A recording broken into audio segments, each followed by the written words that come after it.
Good evening, spiritual warriors.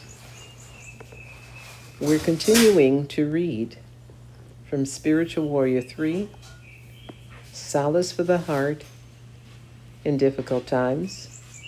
And it's been some time since we've connected. The last we spoke, we were reading the chapter on the condition of society today. And the topic was misguided worship. In the last paragraph that we read from, it is commonplace for humans to engage in various forms of worship. In our culture, we worship entertainers, sportsmen, and even criminals. Television focuses on criminals to such an extent that the person committing the most violent act often becomes glorified. People seeing these role models are sometimes even subconsciously tempted to emulate them. Now we're starting on the new section. We're continuing here on improper role models. I recall one leading an extremely influential music group who stayed on the charts for decades. In the early days, this group delivered very powerful political and social messages. However, as time went on, the group began to send out increasingly degrading messages that were more subjugating than liberating. Members of the group had become known for their ingenious creativity. Over time, however, to maintain their outstanding prestige and popularity, they began to misdirect this creativity by using animal sounds and barking in their music. Over wonderfully elaborate and intoxicating rhythms, these human beings would make woofing sounds while singing lyrics that boasted of their doggish nature. The group's stage show was even more degrading. In concert, these grown men would wear ridiculous wigs with outrageously colored hair, and one of the members was famous for wearing a baby diaper. Undoubtedly, because of their fame and influence, members of this group were targeted by more sinister powers who either forced, tricked, or induced them into broadcasting such self-abasing messages and behavior. In its early days, this group had the potential to be revolutionary. It was very popular at the time that African Americans were beginning to assert themselves strongly in American culture. Since many revolutionary-minded persons of all colors listened to them and identified with them, this group could have inspired people to bring about the changes required to build a more just society.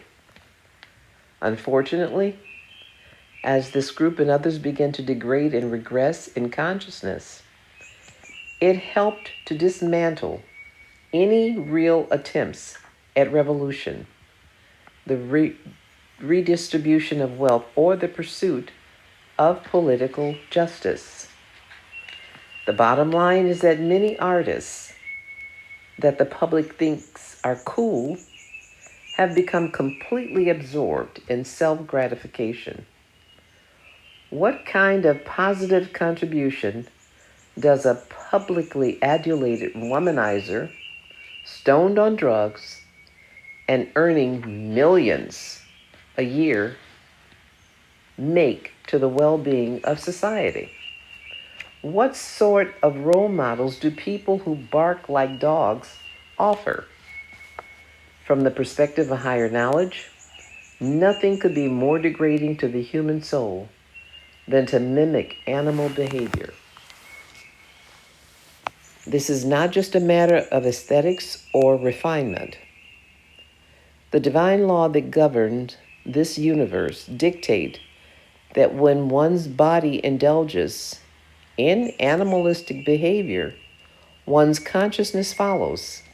And of course, the reverse is also true.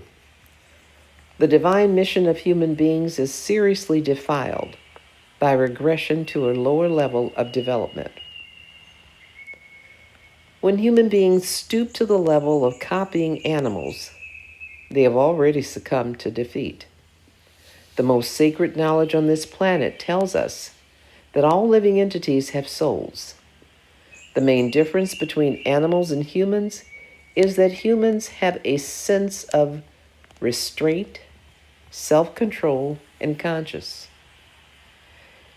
It is for this reason that humans are given more latitude and dominion on earth. We should never forget that. As human beings, we are accountable for our actions, while animals are under the jurisdiction of instinct and are therefore not responsible for their actions. Going on to the need for real leadership. Our contemporary governments and other institutions are sorely lacking powerful, responsible, selfless leaders. Do not mistakenly believe that the media is playing games when they expose leaders and unearth scandals. Their message is a serious one. We cannot trust most of our leaders. Why not? Because many of them are engaged in selfish sense gratification and manipulation to gain power.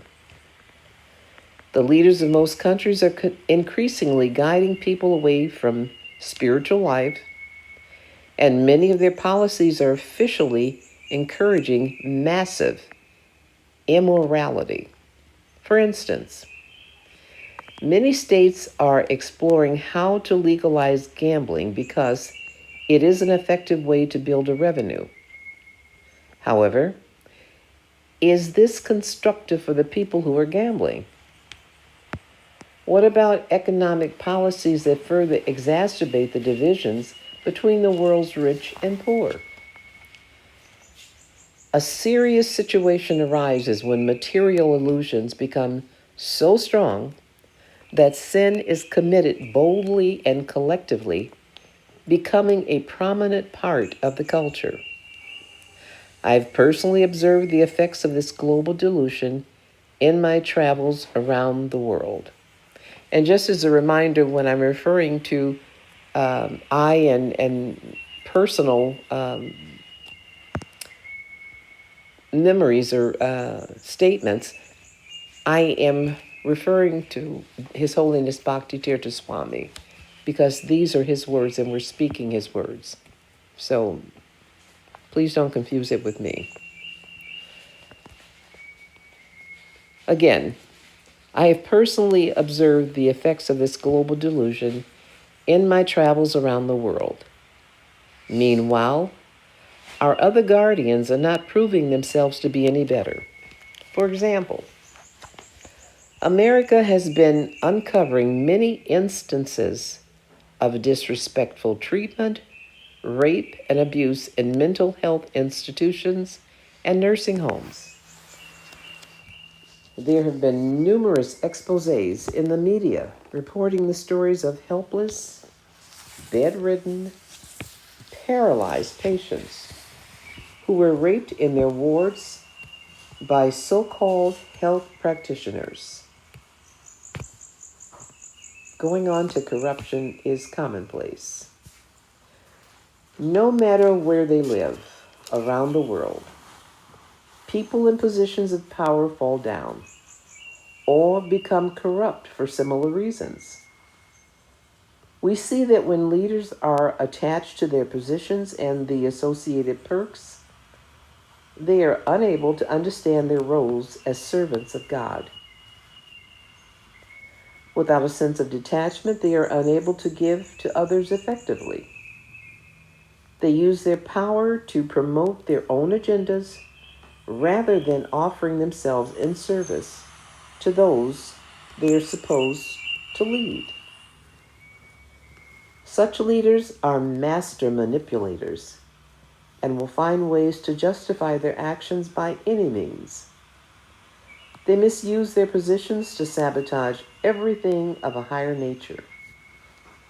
They take advantage of situations for their personal gain and betray the trust of those who place faith in them. It is unspeakably sad that the President of the United States was recently investigated for serious moral and legal transgressions. Just as a reminder, we're reading, of course, in the year 2024, and we're speaking of past presidents, not the current one or the one before him. But then again, if you're checking your history, you'll know exactly what we're talking about.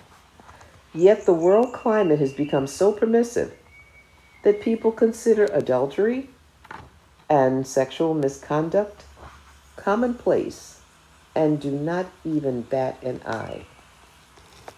This sends a terrible message. Citizens naturally become tempted to imitate this immoral behavior or to lust after positions in which they can exploit others with impunity. When even our leaders resort to exploitation and abuse, fostering a culture of degradation rather than liberation, what hope is there for most of us ever to break free of the clutches of illusion? Corrupt police.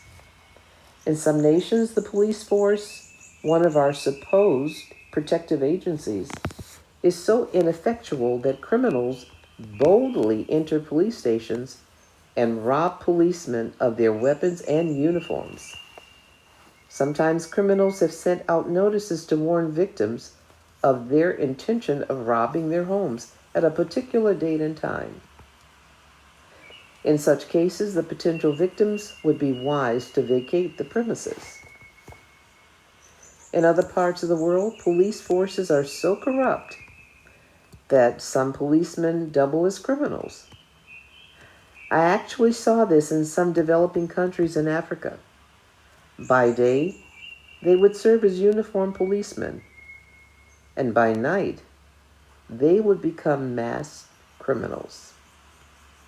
I also witnessed instances where policemen would rent their weapons to criminals, even to those that they had arrested. This kind of behavior is occurring all over the planet.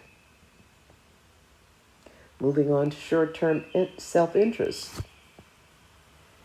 In many cases, our leaders are ineffectual because they have not trained themselves in the arts of self-discipline and austerity.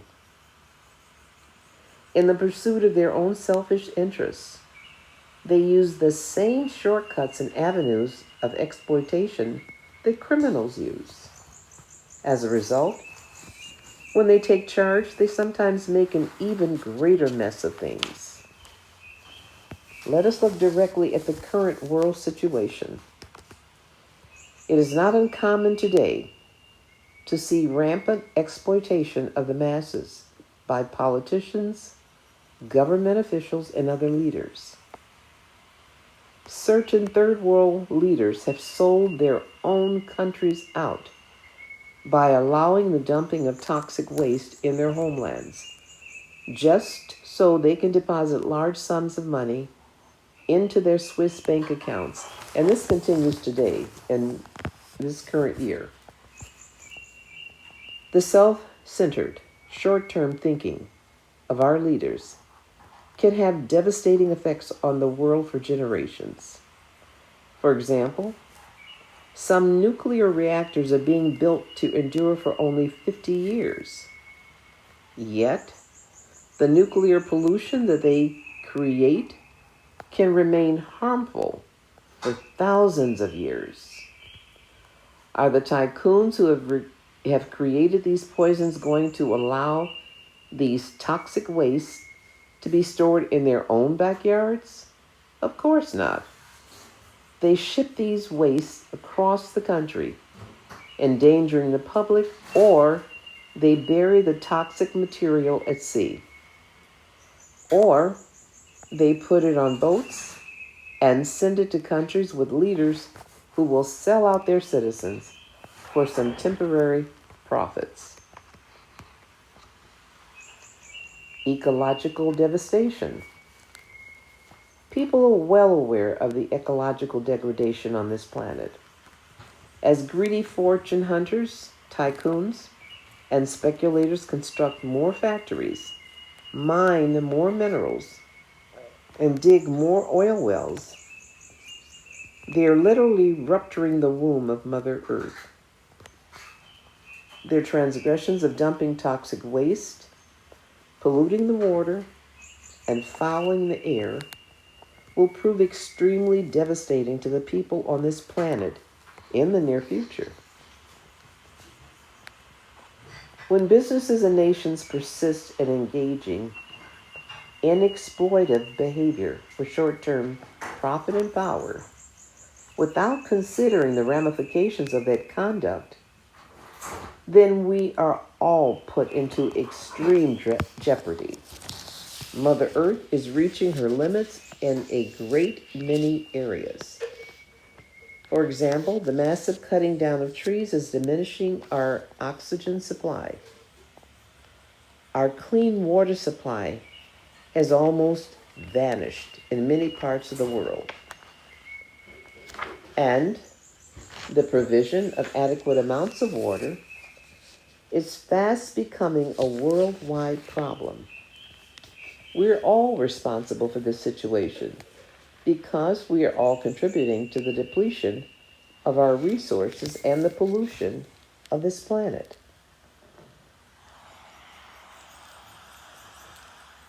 Economic exploitation. Economic exploitation is a particularly serious issue because those who control the economic system control other people, the environment, the nation, and even the planet. This is the nature of the paradigm that views reality as material instead of spiritual. This reveals the extent to which self-interest can capture the minds and lifestyles of modern people. The current U.S. banking system is controlled by the Federal Reserve, which is not even a government agency. The Federal Reserve is a consortium of private bankers. In other words, it is a completely private business posing as a government agency. Yet, every dollar that is circulated in the U.S. economy is borrowed from the Federal Reserve. Going on to discuss a debt-driven economy. America is one of many countries that can never get out of debt. Why? Because in order to pay off one debt, the American government has to borrow. This means that in order to pay its current debt, the nation has to incur even more debt. As a result of modern banking practices, of fractional reserve lending, there is already many times more debt than money circulating. When you are in debt, then you are obligated to follow the rules the debtors are arranging. Incurring debt is a widely accepted practice today and an extremely effective way for certain elements of society to gain power and for others to lose it. On another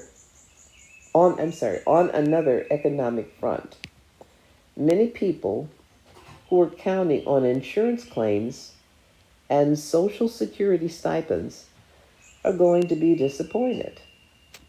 Even now, as the world experiences increasing numbers of natural disasters, many insurance companies are having problems covering the losses. These agencies were never designed to be magnanimous and take care of their policyholders. Insurance companies were designed to make as much money as possible and to pay claims only when absolutely necessary.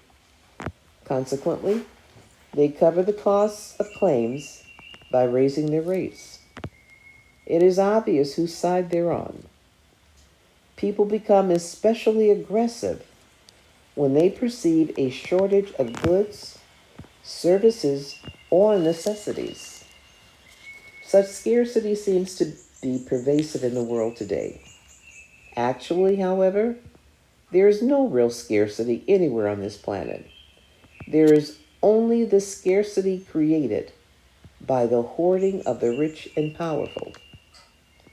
A small percentage of the people own a vast majority of the world's total wealth.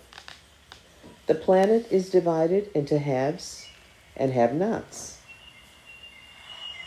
As the haves grow wealthier, the suffering of the have-nots increases daily.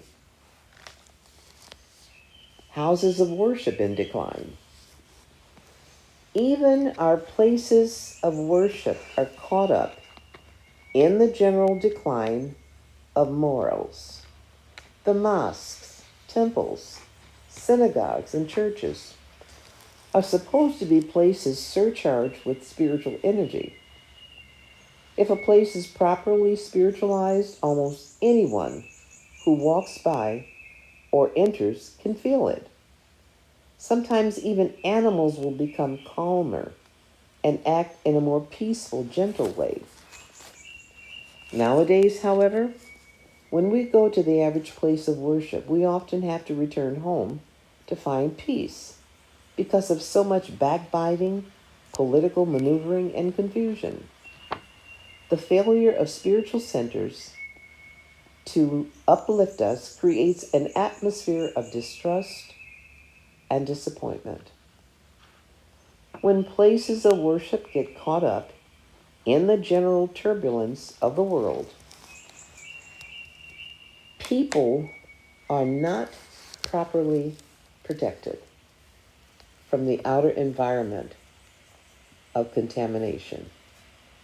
Frequently, members of religious denominations engage in prayer to fulfill their material desires, gain control over someone else, or to take what does not belong to them. Many prayers are about manipulation instead of devotion and surrender to divine will. However, God is not an order taker and does not cater to such prayers.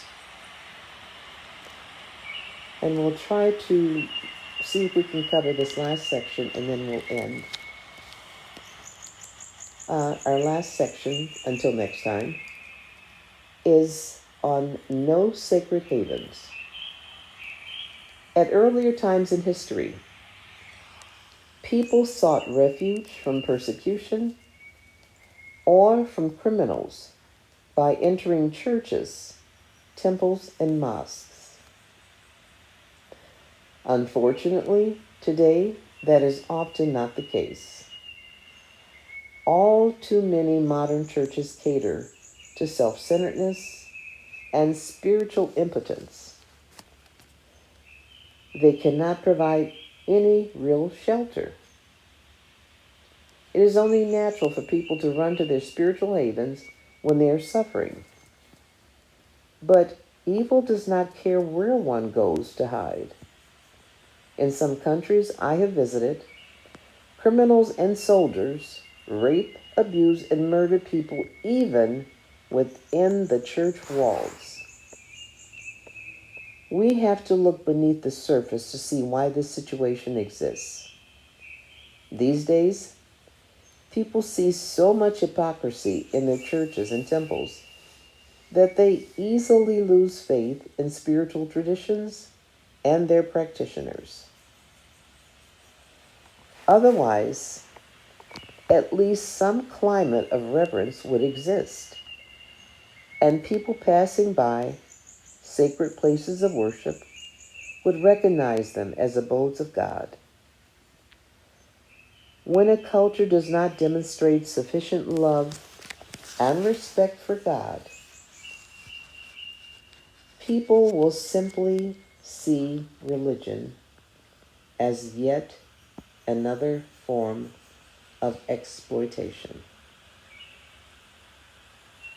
This is why all over this planet, nuns, bishops, and imams are murdered.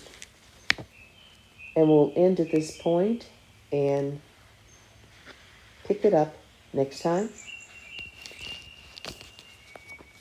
Ending with a prayer that in some way what you have heard has either helped or touched your heart in such a way that you can find peace.